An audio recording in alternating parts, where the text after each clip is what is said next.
Welcome to episode 29 of the podcast, here with the NBA Roundtable one more time to talk about reactions to the preseason and some predictions for awards and for the regular season. So let's introduce ourselves real quick and get right into it. Go ahead, Tyler.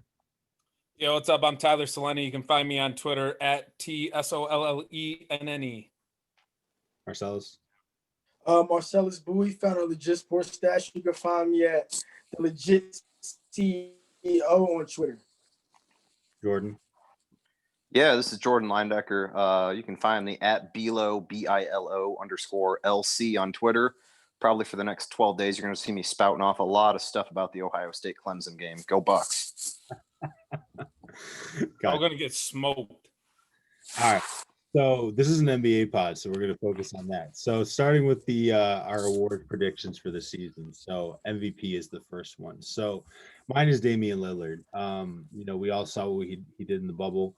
They added some great offseason additions to their roster. I like, they brought in Covington, which I really like. They get Collins back healthy, Nurkic, hopefully a full year of him healthy, another year of development for some of the young guys, Ellaby. They brought in Derek Jones Jr. and then also Enes Kanter, and for some reason Rodney Hood got 20 million again. So and then they rolled the dice on Harry Giles, who I think can be good in a system that actually knows how to use his skill set. So I really like Dame to just elevate the level of the play of the guys around him. It's between Dame and Luka for me, and I think that the Blazers are going to finish with a better record. So that's why I'm going. Tyler. Luka, let's go. Mavs are finally going to get some love. I honestly do feel like it's going to be Luka. I feel like out of all the teams who have MVP candidates, Luka's the only one that has like a one-man show. I think that he might average a 30-point triple-double. And I don't know. I think that it's going to be my guy's year to get it. I think there's also a little bit of voter fatigue with Giannis, so I don't think he's going to get it a third year in a row. So let's go, Luka. Super shocked to hear your answer there. Marcellus, who you got? I'm going with Kawhi. I feel like this is the year that the Clippers reestablished themselves as the contenders that we thought they were last year. I feel like he didn't play a lot of games, last year, and I think that he's going to play a lot more games this year. And I think that he's going to be kind of in the mode to reestablish himself as one of the top three players in the NBA. Jordan? Yeah, I got to double up with what Soleni said. For me, Luka is going to be the MVP this year. He's moved on. If you guys are into the gambling side of things, he has moved to easily the favorite there. He was running behind Giannis until the last week, and now Luka is just plus 300. So he's a clear favorite over Giannis at 550. For me, with the Mavericks, they had a point differential last season of, I think it was plus 4.9. I want to say it ranked them third in the West and sixth in the NBA overall. So that was a team that underachieved record-wise, kind of got unlucky with a lot of things. So I am all in on the Mavericks becoming a probably fourth or fifth seed there in the West, taking a step. I think Luka will put up similar numbers to what Tyler said. And I just think, like Tyler said, a little bit of Antetokounmpo fatigue. I do like, for, believe it or not, a long shot, James Harden at this point. I think it's easy to forget about him and how good he is because he's out in limbo right now, requesting trades and going out to Vegas instead of going to training camp. But, when this guy's locked in, I mean, he averaged 35 a game or something in the last couple of years. He's fully locked in, and you can get him as third or fourth highest odds on the board. So Harden has the potential, if he stays in Houston or if he goes to a team in the East, where he could elevate them as well. And I think that's what voters will look for, is a player that just kind of elevates their team up a couple spots in the conference standings where they haven't been before. Got you. So we're going to actually stay with the Rockets for the next question, which is going to be the most improved player. And I think Marcellus's pick for MVP. Oh, my fault. Marcellus, go ahead. My bad. No, I said Kawhi Leonard. Yeah, he already talked. Oh, that's my L. I'll take that. Lenny out here tripping. So anyways, for that most improved player award, I got Christian Wood. The dude was top 20 in the league in player efficiency rating last year, steps into a different role with the Rockets this year. I think that there is a world in which Harden, finally gets into shape, over the next month or two and starts going off because of all of, the stuff that he's hearing. That's if he does end up being convinced to stay there. And I think Christian Wood could be really a benefactor of his just shooting gravity and just, the amount of defensive attention that he attracts and just working in the pick and roll with him. I think he could have a great year this year. So that's my pick for most improved player. Tyler, who you got? So I called this one like a while back about DeAndre Ayton. I think that he was really like kind of under the radar, like making some big strides last year, like pre-bubble and during the bubble. But I think that with Chris Paul getting on there, he's going to get on him and ride him like nobody else ever has, and going to really push him to be a great player. Yeah, let's stay PG. I see that face you're making, but I think Chris Paul is going to guide him. How about that? Chris Paul is going to guide him into being a much more efficient player and a much stronger player. Although SGA, I think, is another strong candidate, but he already averaged 19 points a game, so I don't see that going up too much, enough to get the award. So I think it's going to be Ayton. Cool. Marcellus? I think it's going to be Michael Porter Jr. I feel like we saw what he can bring to a team, especially in the offensive end, but even on the defensive end when he's locked in. So I think that, I believe he averaged 10 points a game last year. I think he's going to be up where, around 17, 18. And I think that Denver Nuggets team is going to be much improved also. So even if they don't really win a lot more games, especially because of them playing 72 games instead of 82, I think that they're just going to be a better all-around team. So he's my pick to win MIP.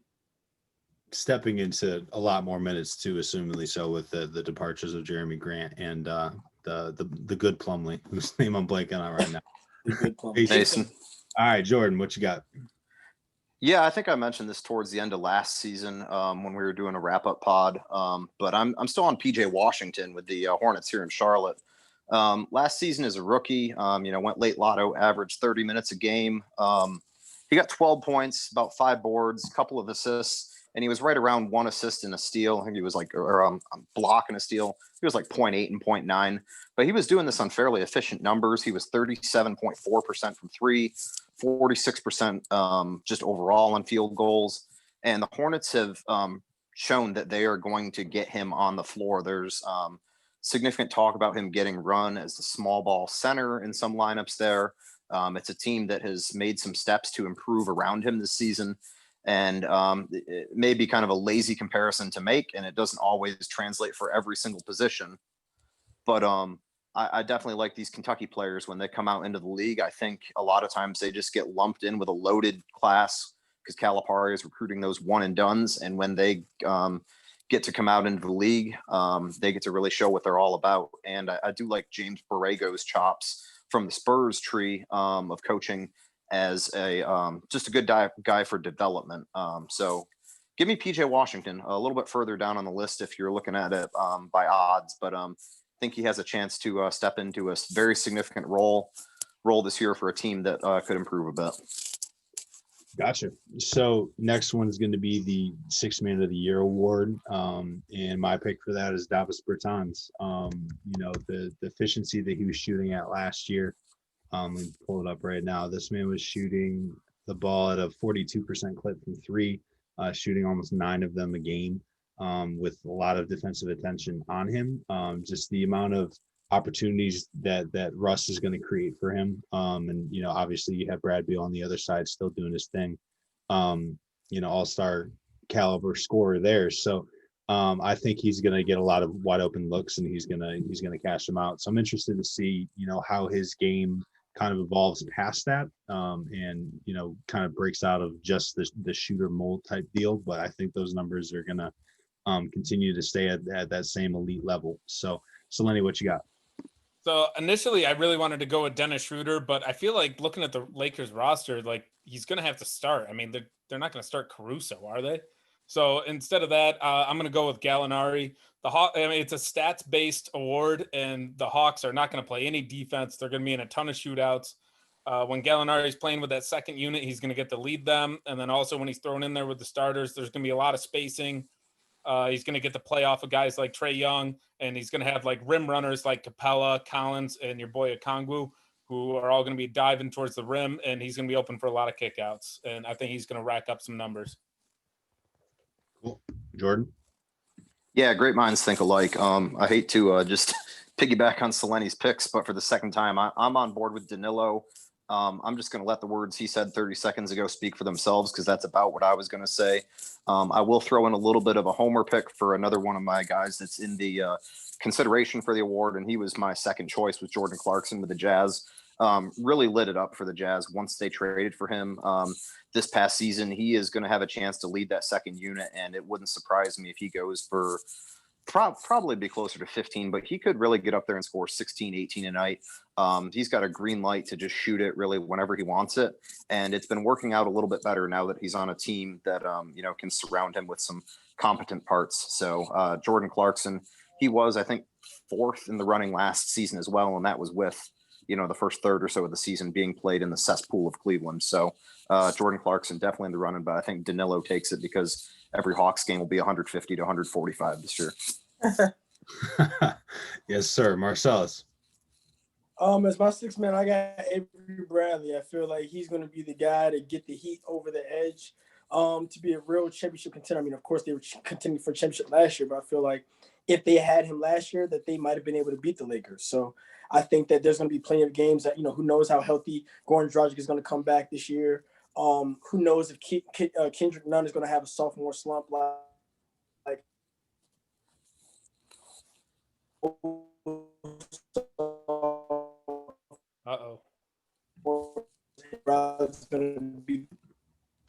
I'm going with Avery Bradley for my 6th man of the year. I feel like he's going to be the missing piece that the Heat needed, and I feel like the Heat had one of those teams where no one really got their, I guess, just due for the individual accolades because their team was so good. And I think that the fact that we know their team is good and the fact that we watched them play well last year, we're going to pay more attention to guys like Jimmy Butler and some, guys that maybe should have gotten more, more votes for some of those individual categories. And I feel like Avery Bradley is going to be one of those guys that gets him over the hump into potentially being a championship, winner of the championship this year. So for that being the case, I think that Avery Bradley is my 6th man pick. Got you. So up next, we got the Rookie of the Year, which is the hardest award, at least for me to pick, other than Coach of the Year. And I'm going to go with Killian Hayes. He's just going to get plenty of burn as the keys to the kingdom up there in Detroit. I think Detroit, if they try to win this year, they can make a couple of trades and trade away one of their 17 big men for some wings that can shoot. I think that they would be in a much better spot to space the floor for their guards and for Blake Griffin as well. But I think that pick and roll with Blake Griffin and Killian Hayes is going to be very underrated. I think that they're going to have a good year. So that's my pick for that. So Selene, who do you got? I mean, yeah, that pick and roll is going to be crazy for the first week of the season until Blake gets hurt. But I mean, you're completely right about Rookie of the Year is just wide open. Like I was going through it, I was just listing off names, and I was like, man, this is a tough one to pick. I don't want to root for LaMelo Ball, so I'm going to end up picking Devin Vassell because I'll get to some reasons later on why I think he's going to get like a lot more playing time than people might think. But I really liked him in the draft. I think under Greg Popovich, I think that he might start out a little bit slower, but like towards that like second half of the season, I think he's really going to come on, and that's when the voting is going to be going on. And I think that people are going to be taking notice of his numbers, especially later in the season. And I think that'll help him squeak out this award. Jordan, what you got? Yeah, no offense to you guys and your picks here, but I think you guys are getting a little too cute with this. When you look at the guys who have recently won, you're looking at guys who were picked in the top 3 or top 5 of the draft. They're going to get a ton of run. And one guy who stands out to me there this year is James Wiseman with Golden State, because he's in the unique situation where he got picked number 2 overall. There's not really a lot in front of him that's going to hinder him on the depth chart. And he has a chance to make impactful plays in winning basketball. Yeah, LaMelo may, rattle off some crazy stat line. Anthony Edwards, I guess, could average 18 or 20, for a team that wins 25 games. But James Wiseman has a chance, for making meaningful contributions for a Warriors team that could definitely make the playoffs if things break right. And I mean, if everything goes their way, Steph, Curry and that team have shown that their ceiling is incredibly high, even with, some of the new pieces in place this year. He's a guy who's going to have a clear role to fill as a rim running big. He's going to fit in with what they have going on that team. They need somebody to come in and play defense, and he's got the size to do that. He's going to get blocks, kind of like the Hassan Whiteside block, where he gets the block because he's tall, not necessarily because, he was playing stellar defense, but when it all boils down to it, people are going to look at, how many blocks did he average per game, et cetera. So, I think this is James Wiseman. You've seen John Morant win it as the number 2 pick last year, and it was John Zion. So, I would love to see, guys a little further down in the draft order get a little more burn. But to me, this award has been a little bit predictable lately. So I'll take Wiseman. Interesting. Okay.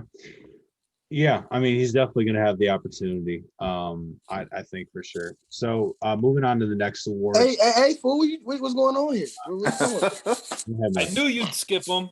Yeah, I was about to say, am I going to have to come over here and choke Aaron? What's going on? Go ahead. All right. So I'm going to pick Wiseman too. First of all, I'm going to make it quick, Aaron. Thanks.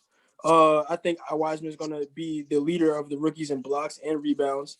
And he's going to get a lot of touches on rim runs. I think that the way that Golden State plays their offense is the fact that they have the entire court spread out, and it's perfect to have a big that runs to the rim like he does. A la Dwight Howard in, I guess, 2009, 2010. When they had all of those shooters, he was just getting blocks, essentially deterring shots to the rim, running the court, getting easy dunks. I think that Wiseman is going to get a bunch of those. Those pick and rolls with him and Draymond, him and Steph Curry are going to lead to a lot of easy points as well. So he's my Rookie of the Year pick too. My fault, Marcellus. All right, so now we're going to move on to the Coach of the Year. For me, it's Mike Budenholzer for the Milwaukee Bucks. I don't feel super strong about it, but I like what they did in the offseason. They ended up being able to hang on to DiVincenzo after initially including him in the trade. They still got, Pat Connaughton, obviously Greek Freak's going to do his thing. They brought in Torrey Craig, which I think is a really underrated piece, one that Jordan brought up in the playoffs that was instrumental for them last year as a wing defender. Bringing in Jrue Holiday, just a team first guy, a vet, someone that really gets after it on both sides of the floor. I think he's going to be really good for them. And, they still got Brooke Lopez. They drafted a shooter in Sam Merrill. You still got Chris Middleton. Brought in Bobby Portis. I think that they're going to be really solid. So, I think it ends up being most of the time the team that wins the most games, just the coach of that team that looks the best. And in a crazy shortened season like this, especially given Milwaukee's history as far as on the win column, winning 60 games, high 50s, I think that they're going to be there again this year. So I got Bud. So what you got, Tyler? I mean, when we were doing our preseason ranking stuff, I had Portland as the 3 seed of the West, and I think that's what's going to get Terry Stotts this award, the head coach of the Blazers. I think that they're going to have a much better year. A lot of the guys that they brought in, their defense is going to be vastly improved, and it's also going to allow their offensive guys to focus on what they do best. And Dame is going to be up there in the MVP conversation. I think he's going to fall just short, but Portland's going to get their recognition from Terry Stotts getting this award. Jordan? Yeah, I struggled with this one for quite a while. I think for me, there's a big difference in who I think, should be eligible or, is the best choice for the award versus who is actually going to get it. And since we're really trying to predict who we think will end up winning the award, I'm going to go with Frank Vogel.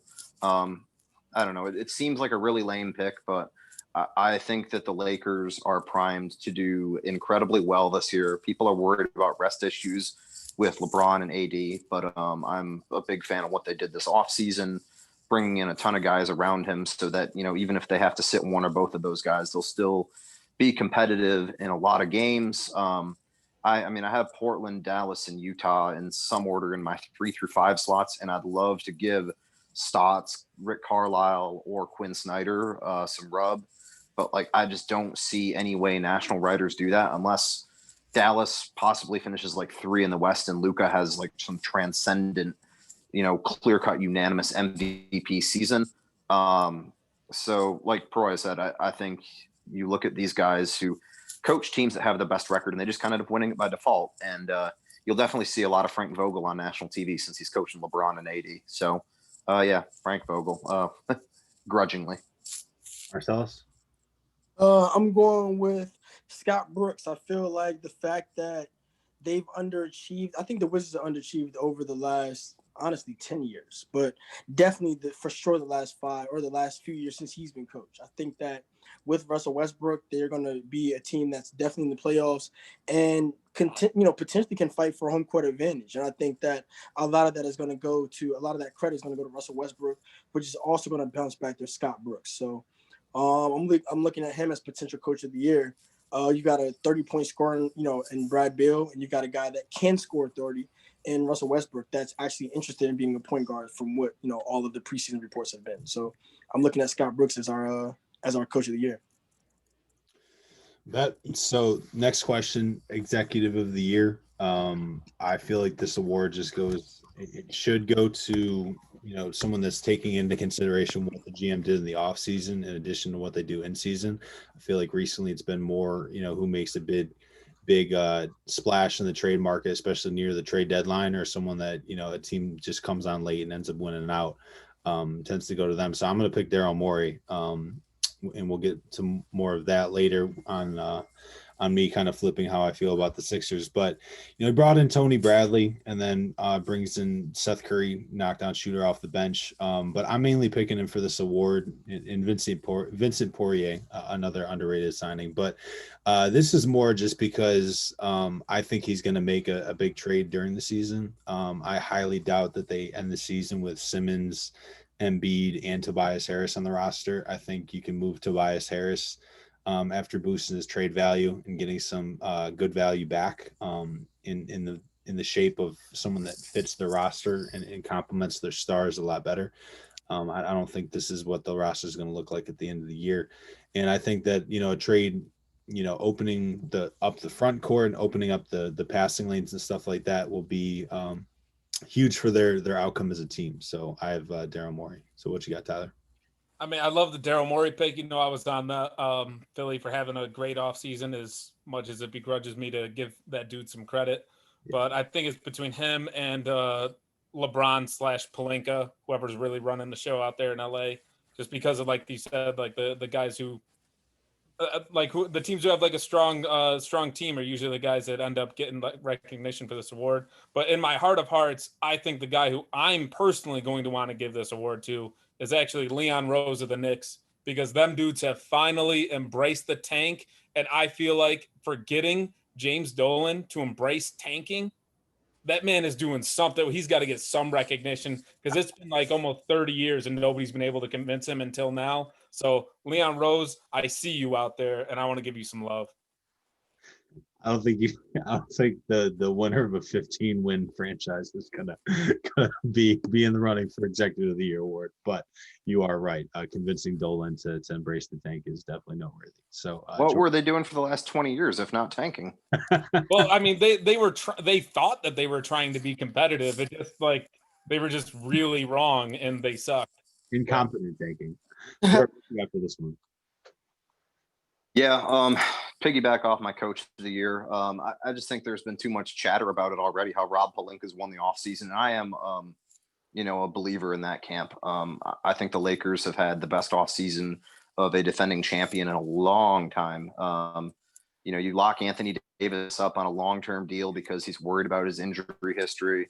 But even before that, you move a 28th pick in the draft. I think it was a super late pick that, that wasn't going to help them in their title window contention. So you move it for Dennis Schroeder. You get Wes Matthews. You get Montrezl Harrell. And I'm sure I'm forgetting a couple other guys. Not that it's necessarily related to the GM, but going back a couple of years, Talen Horton-Tucker, I like him to potentially come on and get some run for the Lakers this year. He's looked good in the preseason. And he's probably going to become the next Caruso, where he just gets way too much love solely because he's on the Lakers. But I do like this guy a little bit, and I think he'll get some run again just because LeBron and Davis are going to rest. But they were able to fill in Marc Gasol. I mentioned forgot Marc Gasol. So they have filled in spot they had on this team where they just have so much more depth. I want the season to be exciting, but to me, it's a Lakers or the field question right now. And a lot of that is because of the offseason that Pelinka had. Yeah, and they re-signed KCP as well. And I can't remember if you mentioned, but they also signed Wesley Matthews and Markieff Morris to picks as well as bringing in. Markieff, yep, yeah. So I really like that pick. I really like THT, free THT. I want to see him on a team where he can actually play. I hate the situation for him. So Marcellus, what you got for this one? I'm going with Neil O'Shea for my Portland Trailblazers. I feel like everybody saw the Trailblazers were kind of like a few pieces away. And we've needed a swingman, especially a 3-and-D guy, for the longest time. I think that Trevor Ariza sitting out the bubble really hurt us last year and really limited, what we could do against, a team like LeBron and the Lakers. So the fact that we've got Robert Covington, we've kind of traded or got him for Trevor Ariza. In addition to having Derek Jones, which is really just a younger Robert Covington, maybe a more athletic, maybe not as good of a shooter as Robert Covington, but a more athletic version of that. In addition to having Enes Kanter, which can be a post scorer if someone like Zach Collins or Nurkic is hurt, I think really helped us. The fact that we re-signed Carmelo, in addition to bringing back Rodney Hood, who was hurt last year, also really helped us, on the wings. Of course, our guard spots were solid, having CJ McCollum, Damian Lillard, and Anthony Simmons on the bench. And I think that, we're a solid team to kind of, be a contender in the West this year. And Neil O'Shea will get a lot of the benefits of, as far as executive of the year considerations. Yeah, I think he's definitely going to be in the running for that too. Our last award, so Defensive Player of the Year. I'm going to go off the beaten path a little bit and take my guy, Drew Holiday, the highest rated defensive team last year.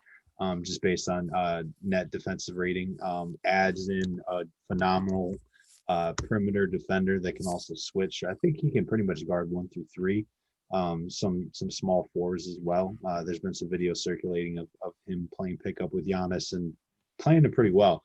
I think adding him to a defense that already has dudes like Giannis, they already have, Brook Lopez, down there. They already have some good wing defenders as well. I just like his chances to spearhead that really elite defense and take it to a whole other level, which I think, like I said before, will play into their success. So what do you got for this one, Tyler? For this one, I want to use some of the same logic that Marcellus used for his Avery Bradley pick, where Miami getting some recognition for having a good, strong team. I'm going with Bam Adebayo. I feel like he's going to get a lot of love, especially when people factor in not only his ability to defend the paint and his help side defense getting blocks, but also his ability to switch out onto the perimeter and like stick with some of those guards. I think it's going to get him a lot of love, and I think that could end up translating to him getting this award. Okay. Jordan? Yeah, it was cute last year when I don't even know, was it Giannis who won Defensive Player of the Year last year? It was. But this is the Rudy Gobert Award until further notice. Like he won it the 2 years before that. And I think the big difference between those 2 years and last year, honestly, was the presence of Derek Favors. And guess who's back in Utah to anchor that second unit? The Jazz are going to be a top 5, if not top 3 defensive unit. My man just got paid. I know you guys are going to hate on that and, tell me how terrible of a deal it is. But the Jazz are in their window and they are going to be competing for championships over the next 3 to 5 seasons. And a big part of that is going to be Rudy Gobert. There's a reason why his block numbers have went down. A lot of people just want to look at this at a surface level and, he doesn't get as much as Miles Turner or Hassan Whiteside.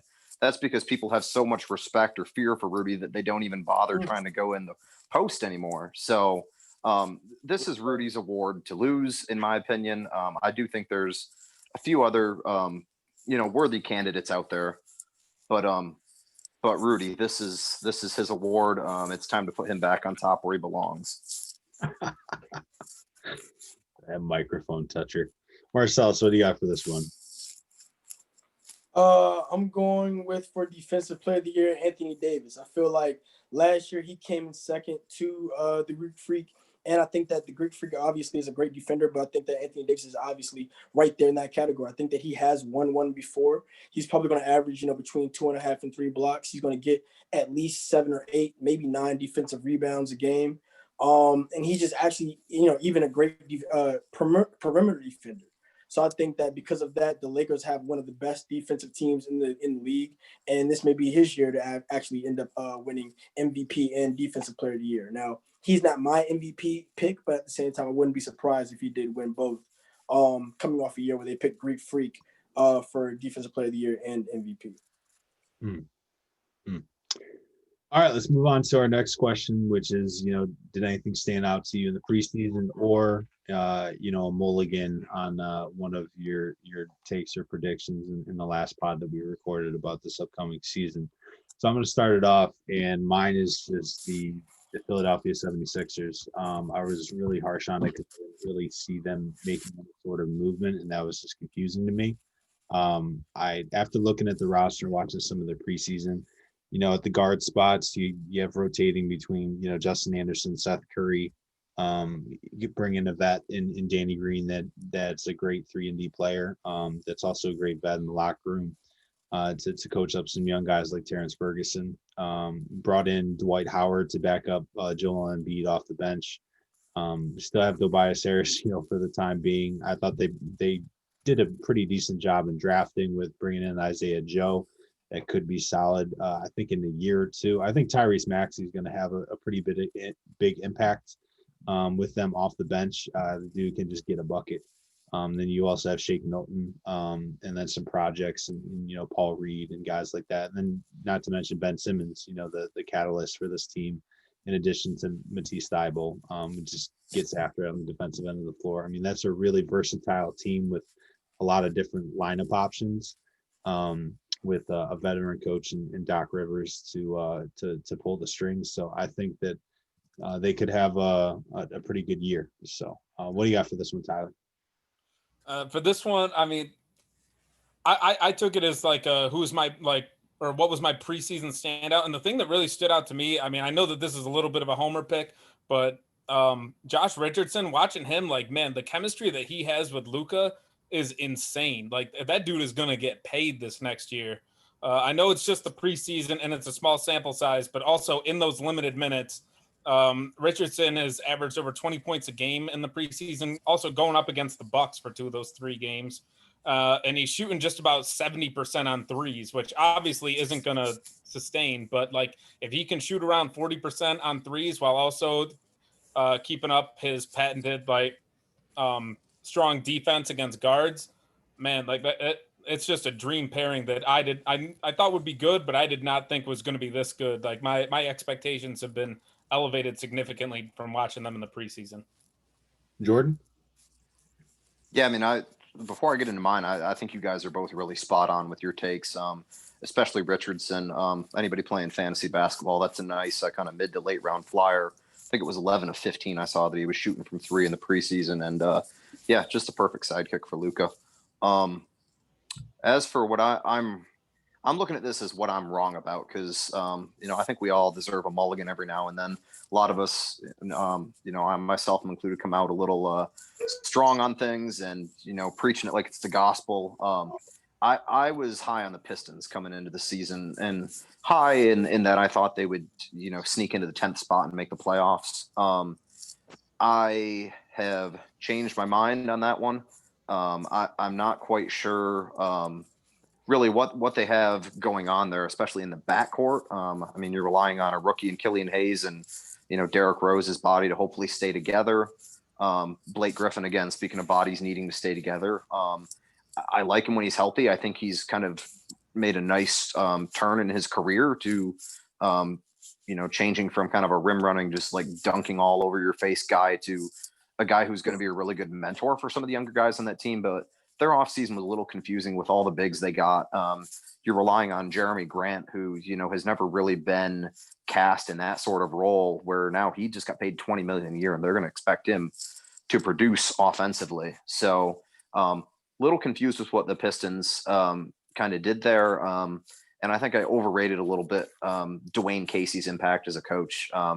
Didn't realize I do like him as a coach, but he's coached some teams that have kind of struggled through the last couple of seasons. I just kind of remember him from when he was back in Toronto. I think it was when he won Coach of the Year and then just went off and got fired because that is a death knell to coaches. I would couple that quickly. Last point is that I like Charlotte and Chicago a bit more than I liked them a week or two ago. I've kind of come around on what the Hornets are doing with some of their younger guys. And I absolutely despise Gordon Hayward, but if he is healthy, he is definitely going to help them win some basketball games. They won't be tanking after signing him. And I'm on board with what the Bulls are doing as well. I think they are going to flourish under a new coach and a new regime. And I think they are stacked from 1 through 5, at least with just, some sort of lottery or high first round picks. So if I could do it over again, I would probably put the Pistons down probably at 12th. I still think they're going to be better than Cleveland and the Knicks. And then maybe one other team I'm forgetting right now. But yeah, no longer a playoff team for me. Got you. Marcellus? I think that after watching the preseason, I think the Wizards are going to be a good team. I didn't believe that they were going to be that, good of a team. I think that we had just recently seen the John Wall trade when we did our last podcast, and I thought they might have been a little bit improved with Russell Westbrook, maybe kind of a lateral movement, still 6th in the East. But after kind of watching a lot of the content that the Wizards have been putting out, which may just be marketing, but I feel like after seeing a lot of that, I think that Russell Westbrook is the leader that the Wizards needed for at least the last 5 years, definitely since Scott Brooks has been there. I think that he's also going to be that additional scorer. I think that a lot of times John Wall may have shot more than he needed to shoot, especially having a real potent scorer like Bradley Beal in the wing. I think that Russell Westbrook will be more open to getting off the ball, maybe dribbling less, and being the real leader to try to get a championship out of this team as a 30-plus-year-old player now. So I think that, I didn't really look at the Wizards being able to, sniff home court advantage. But after seeing what I've seen in the preseason, I think that they have a really good shot at it. And they could be a better team than the Nets than the Nets this year. But, I mean, of course, they play the games for a reason. It's not just on paper, but I think that they are a very good team that, a lot of people are sleeping on. Going from the Blazers bandwagon to the Wizards bandwagon. I see you, son. No. We're not even gonna let you get past that. I'm not going to no bandwagons. Fuck the Wizards. I like the Blazers. That's my squad. But I think the Wizards are gonna be much improved this year. Don't try to pay me out to be no fake ass fan. Cut it out. Oh man, I love it. All right, Proya, can we pause this for a second? All right, so next question is going over some of our favorite win totals for the over-unders for the season results for each team. So, my 5 overall would be I'm taking Chicago's over 29.5. Dallas is over 42.5. Memphis is over at 31.5. Portland's over at 40.5. And Toronto's over at 42.5. So I'm staying positive today. Toronto's is easy to me. I really think that they got deeper this offseason. Flynn was a great addition. Great coaching. 42.5 seems like easy money to me. Portland for the same reasons that I was talking about earlier with Dame having an MVP caliber year on the horizon, in my opinion. And I'll pick, Memphis for the last one. Memphis at 31.5 wins. I don't think I'm gonna look up right now. I don't think that's a crazy improvement on where they were last year. And I think with some of the draft picks they picked up, John Morant, another year older. I don't think beating a win total of 31.5 is out of the realm of possibility. So those are my 3. Yeah, they finished 34 and 39 last year. So I definitely think that they can top that. So all right, we're going to move on to Tyler. Well, man, I'm a hater. So let me talk about some of these unders that I really love.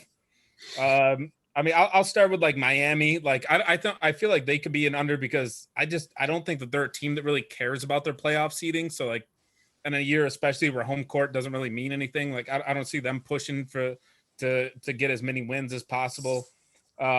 Houston. Remember the days when James Harden absolutely did not try on defense? That man wants out. What do you think he's about to do? It ain't going to be playing defense. It's going to be probably chucking up a lot of bad shots because he just does not give a bleep. Also, the Knicks and the Thunder, give me the under because the OKC's over-under is like 23.5. If they get 23 wins, Sam Presti is going to be pissed. Give me Denver and the under hard, man. They lost all their good defensive players. Who's playing defense for them? It ain't Michael Porter Jr. It ain't Jokic. It ain't Murray. It ain't Barton. Maybe it might be Gary Harris, but they have him coming in off the bench. Like all they got is Paul Millsap, and he's old as dirt. I will give, just to get a little bit like more optimistic, one over that I love is Philly, and I think we all love Washington in the over. So there's your glimmer of light. Other than that, I'm just hating. Jordan. So I'm gonna hit you with three quick ones, just one-liners. Then I got three that I feel a little bit stronger about that I'll give you some reasoning behind. I think a couple of you have mentioned Portland and Dallas already. Like the overs on both of them at 40.5 and 42.5 respectively. I just think they're both going to be. I've got them in the 4-5 matchup in the West right now. Think they're due for improvements. Talked about Dallas's point total or winning margin last season. I also like Indiana. Their over-under is only at 39.5. And I feel like we haven't said a word about Indiana on this podcast. And that's just kind of what happens with the Pacers. They're a very small market team that flies under the radar, but they literally brought every single player back basically from their team last year, except for, I think, TJ Leaf. So, I mean, nobody's going to miss him. This is a team that's hit their over 4 of the past 5 seasons. And they're just a team that to hit 39.5 is actually represents a vast decrease from what they have done in past seasons. Gotcha. Under. I'll go second. I am pounding the Atlanta Hawks under at 35.5. That's expecting this team to get to 500 to even cash the over. And they have not played 500 basketball in 3 years. They have not hit their over under in any of the past 5 seasons. And this is a team that rated the worst by far in the league in defensive efficiency last season. And if you want to tell me that Onyeka Okongwu is going to change all that, then I've got a bridge to sell you somewhere, because he's not going to be getting that much time over John Collins and Clint Capella. I really think this is going to be a fun team to watch on League Pass, but because they're going to be playing a bunch of 145 to 140 games.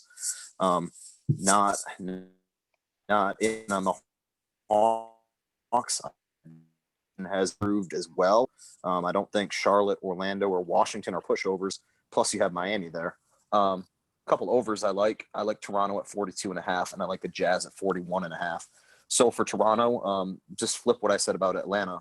They're the only team that's hit their over/under each of the past 5 seasons. They've kind of added and morphed to their bench. They're not going to have any depth issues there. All they got to do is hit a win rate of 60% this season to hit the over. Their lowest actual win rate they recorded in the last 5 seasons is 62%. And in most of those seasons, they've been closer to a 60-win team, which is like in the lower 70s for win percentage. I think they have room for growth. I think it was Proy that just mentioned Malachi Flynn. I'd throw OG Anunoby out there in the most improved conversation as well. He's definitely on my radar. And I like what they did getting younger with the bigs. I don't think losing Ibaka and Gasol is going to hurt them as much. I think Boucher and Baines will be all right. I think that's something that may come back to hurt them in the playoffs, but I don't know that they're going to miss them in the regular season. With the Jazz, they've hit the over in 3 of their past 4 seasons. And in each of those seasons, they have exceeded the win rate that they would need. They'd have to win 58% of their games this coming year to go 42 and 30 and hit that over. And they have hit that win rate each of the last 4 seasons. This is a deeper team than last season. No lingering health issues. Bojan Bogdanovic is back healthy. Donovan and Rudy locked up. There's no drama there anymore. They got Derek Favors back. And in terms of continuity, this side of Indiana, they brought everybody back in their rotation and added Derek Favors back to it, who, played for them minus his little 1-year sojourn down to New Orleans last season. So really solid on both Toronto and Utah. The Raptors 42.5 and the Jazz 41.5. Marcellus? I'm definitely feeling the over on Denver. I feel like they're a much improved team this year. I feel like I mentioned, Michael and Porter Jr. is probably going to be in the most improved category, as far as I think that he's going to win that award. In addition to the fact that I think Bol Bol is going to be another piece that gets them over the hump as far as winning more games than they did last year, as far as from a win percentage perspective. I also think that Golden State is going to be vastly improved, and I think that they're going to be better than the majority of people, in addition to the experts, think they're going to be. I think that Wiseman gives them a defensive anchor in addition to Draymond Green that is going to allow them to contest shots at the rim in addition to being a rebounder that they haven't had in recent years. Probably the best one that they've had since JaVale McGee. And I mean, JaVale McGee is JaVale McGee. So I think that James Wiseman is actually going to be a better defensive player than JaVale McGee was. So I'm taking the over on both of those teams as far as in the Western Conference. And I think that they're going to be two of the bigger surprises in the NBA. Interesting. All right, last one. So we're gonna have a little area at the end here for hot takes. So mine is one that Jordan is not gonna like, but small market teams need to stop giving max deals to players that, in my estimation at least, do not deserve max deals. They signed Rudy Gobert to a 5-year, $205 million deal, and 205. Yeah, that's a lot of money for a great defensive player that anchors your defense, is a solid rebounder, a good team player. Offensively, I think he's very limited, and especially in today's game where we're moving away from big men. The Jazz are kind of doubling down on that. I think that my biggest question is, what is the market for that player? Like, is there another team out there that would have given him $205 million for 5 years? Which my answer to that question would be no. And also, what does this do to the time window for the Jazz? Like, Jordan, what do you think the Jazz window to win the championship is right now? How many years? I mean, the next 3 to 5 right now. I mean, so much of that depends on Donovan's development. I'm not sure, where he can go scoring wise. He was already in the 25s. But I mean, I think they're all in, especially this year. It'll be interesting to see how they pivot from Conley. I kind of assume that they're going to move on from him and Donovan will be running the full-time point. Not that it's going to be make or break for championship reasons, but I do like a lot of their back end of the roster guys. They've shown a knack for player development, and I like what I'm seeing out of Miaoni, Elijah Hughes, Juwan Morgan. I mean, the casual fan doesn't know them, but if you can get those guys in there as, 8th, 9th players off the bench and you're paying them, minimum or very small amounts, it allows you to go out and fill in the rest of your starting lineup and roster with some better guys. Listen, I hope I'm wrong with it, but I mean, you have an example of what happens when a small market team, gives the max to the guys on the roster. And Mike Conley, getting paid the salary that he does without making an all-star team. And Marcus Saul, in 2015, getting signed to a 5-year deal worth $110 million, which is crazy now looking back on it, $100 million less than what Rudy got.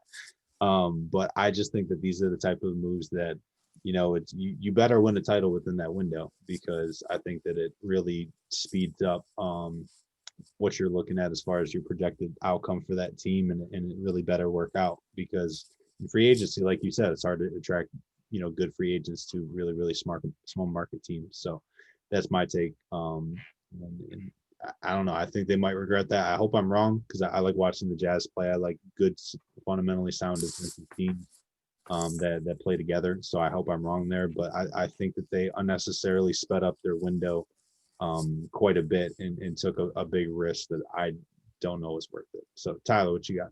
Yeah, I think that one might have counted as a twofer. Hearing Jordan say that the Jazz window might extend for 5 years, that sounds spicy hot.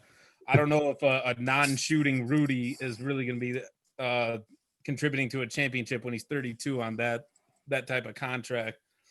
But but my hot take is that everybody thinks that just because Greg Popovich is old and near the end of his leash, that there's no way that the Spurs will really tank. But I don't know. I think that they're going to tank. I think that he does recognize when the time to tank is the time to tank. And looking at this draft, yeah, it's the time to tank.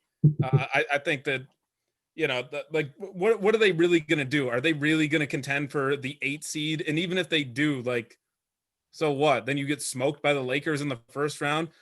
A much better future sounds like trying to tank and get your ping pong balls up to get Cade Cunningham or one of the other top 5 picks, because it is going to be a pretty good draft.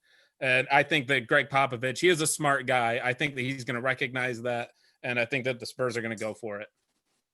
He seemed like he recognized it in the bubble when they asked him if he was worried about their chances of making it to the playoffs. He's like, if we don't win, we'll develop. And it just didn't seem like he was super concerned with that. So Yeah, he's a smart guy. He knows what's going on.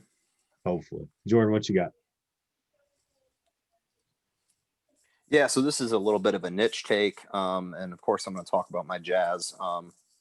But I guess I should have prefaced that with a little trivia question for you guys. What team led the NBA in 3-point percentage last season? The Jazz? Hearing silence, I'll throw out the Jazz, 38.0%. This is a team now that they got Rudy. They're looking to surround him with a bunch of shooters. Conley's 3-point shot kind of came back as he got acclimated to Utah at the end of the season and in the bubble and playoffs. Donovan's got a nice stroke. They're developing some younger guys who they're just jacking up threes from all over the place. 3 seasons ago, they averaged 29 threes a game. They kind of hovered at like the 34, 35 mark for these last couple of seasons. My hot take is that not only will they lead the league in 3-point shooting percentage again this season, but they'll also lead the league in 3-point makes. And I guess maybe that's a bit of a hedge that James Harden gets dealt. Otherwise, he almost just carries Houston into first place on his own. To back this up a little bit, granted, it is the preseason and it's a small sample, but the amount of shots that the Jazz have jacked up in the preseason from 3, 39, 41, and 52. The Jazz went 24 for 52 from 3 and smoked the Clippers by 20 in their last preseason game. So they're getting shots up. And I didn't even mention my guy, Bojan Bogdanovic, who's probably a nice dark horse bet to lead the league in overall threes made. So I think they repeat as 3-point percentage champs. And I think Quinn Snyder is just making a huge emphasis on getting those shots up. Again, I've mentioned this a couple times, but even when they were getting bounced by the Rockets a couple years ago in the playoffs, they were throwing up threes and they just weren't going down. But the quality of those shots was incredible because of the offense. They were kind of getting things going in the blender and they were just getting good looks for players and just couldn't hit it. So they are starting to hit them because they got better players and better shooters there. Like the Jazz in that regard this year to be a very fun team to follow too. Maybe not quite as flashy as Golden State, but if you want to see a 3-point shooting barrage, tune into the Jazz. I like it. Marcellus, what you got? My hot take is that the Pelicans finish as a playoff team. Lonzo Ball wins Most Improved Player of the Year, and Zion is in the top 5 for MVP race. That's my hot take.